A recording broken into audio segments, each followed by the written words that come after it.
Bugün sizlere orkide kökleri tamamıyla bitmiş orkidelerin köklendirmesi ile alakalı bir yöntemden bahsedeceğim. Kökleri tamamıyla bitmiş orkidelerin köklendirmesi ile alakalı çok farklı yöntemler kullanılabilir. Bunlardan en azından 5-6 tanesini paylaştım. Şeyden önce, atmadan önce göstereyim şöyle. Bakın. Uzunluğu görüyor musunuz? Ne kadar geniş, ne kadar güzel. Ne kadar da geliyor. Boynu geçti aslında, yani bayağı bir. Şöyle arkada şeyler var. Evet. Bugün size sarımsak kullanarak ve Hindistan cevizi lifi kullanarak orkide köklendirmeyi anlatacağım. Tabii ilk önce deniyorum. Sonuç aldıktan sonra size gösteriyorum. Sonuç aldığım şeyi de göstereyim size şu şekilde. Bakın. Evet. Şurada görüyor musunuz? Şimdi birçok şey deniyorum.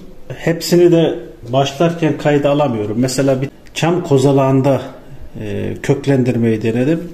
Bu olmadı. Adından dolayı buralarda paylaşmıyorum. Ama Hindistan cevizi lifinde gerçekten çok güzel verim aldı.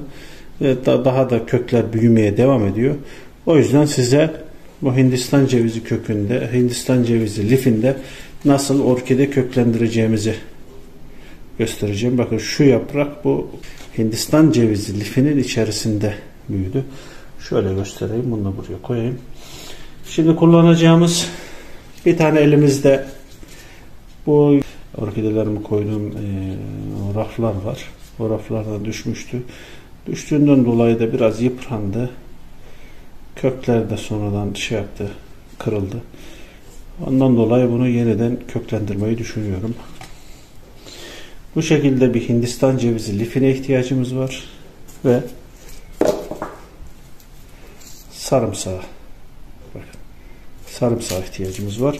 Hemen şu Hindistan cevizi liflerimizi falan şuraya koyalım. Sarımsağımızla işleme başlayalım. Neden sarımsak? Çünkü orkidenin gerçekten dezenfekte yapılması lazım.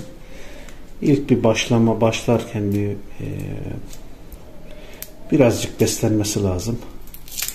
Hem dezenfekte edici özelliği var, hem besleme özelliği var. İçindeki kalsiyum, içindeki magnezyum, içindeki değişik mineraller, değişik vitaminlerden dolayı hem bizim sağlığımızda hem de bitkiler için çok rahatlıkla kullanabilirsiniz sarımsağı. Bu şekilde ezdikten sonra böyle bir kabımızın içerisine atacağız. Yani bir gün beklese aslında çok daha verimli olur. Böyle 2 saat bekledikten sonra da vitamin ve mineralleri içine verecektir. Ama ben bugün şu an en azından beklemeyeceğim. Hemen size nasıl yapıldığını göstermek istiyorum. Aslında şu şekilde bir kutu bardak işe yarar. Veyahut da yoksa evinizde dibine koymak için şu şekilde bir şeye ihtiyacımız olacak. Bardağa ihtiyacımız olacak. Üzerini yine kapatmamız lazım. Çünkü nem olacak. Üzeri delik olması lazım. Öncelikle suyumuzu alıyoruz. Hazırladığımız suyu içine bakın. Sarımsaklı su. Hafif kokulu olabilir. Sürekli uygulamayacağımız için sıkıntı yok.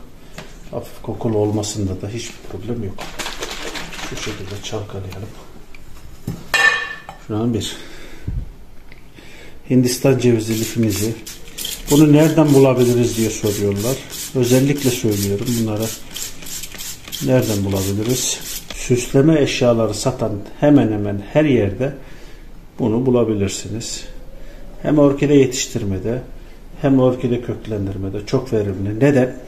Bakın suyu döktüğünüz zaman su bir müddet bu şekilde su taneleri şeklinde kalıyor içerisinde. Bu da orkidenin nemlenmesini, nemli kalmasını sağlıyor. Havalanmasını, orkide kökünün havalanmasını sağlıyor.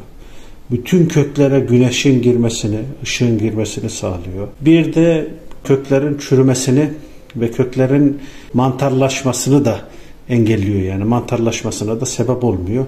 O yüzden ben bu lifi kullanıyorum. İlk önce dediğimiz gibi bu lifi de şekilde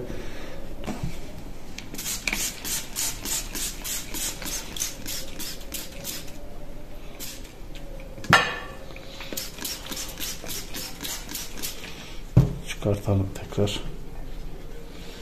Ve bu şekilde sarıyoruz. Koyacağız. Dibine muhakkak biraz su dökün bunun. Şundan da alalım biraz. Sarımsaklı suyumuz da olabilir dibine. Bu şekilde bırakmayacağız. Su nemlendirdik falan. Biraz dibine.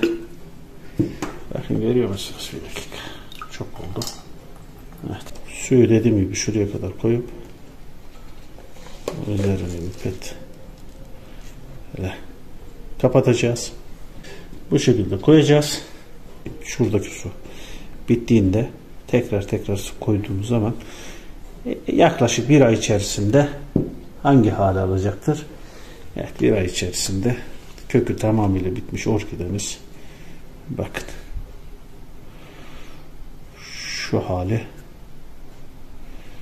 alacak yani. Görüyor musunuz? Bak şuradan da yeni kök çıkıyor, bakın. Şuradan. Göstereyim. Bakın. Şuradan da yeni kök çıkıyor. Şöyle yapayım. Bakın, hatta şuradan da yeni kök çıkıyor. Bakın. Buralardan da yeni kökler çıkıyor. Evet. Üzerini kapatalım. Elimizden de yapalım. Evet. Bugünlük de bu kadar.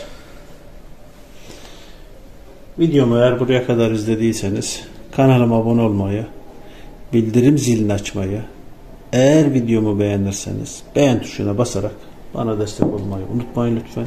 Hoşça kalın, sevgiyle kalın ve orkidelerinizle birlikte kalın.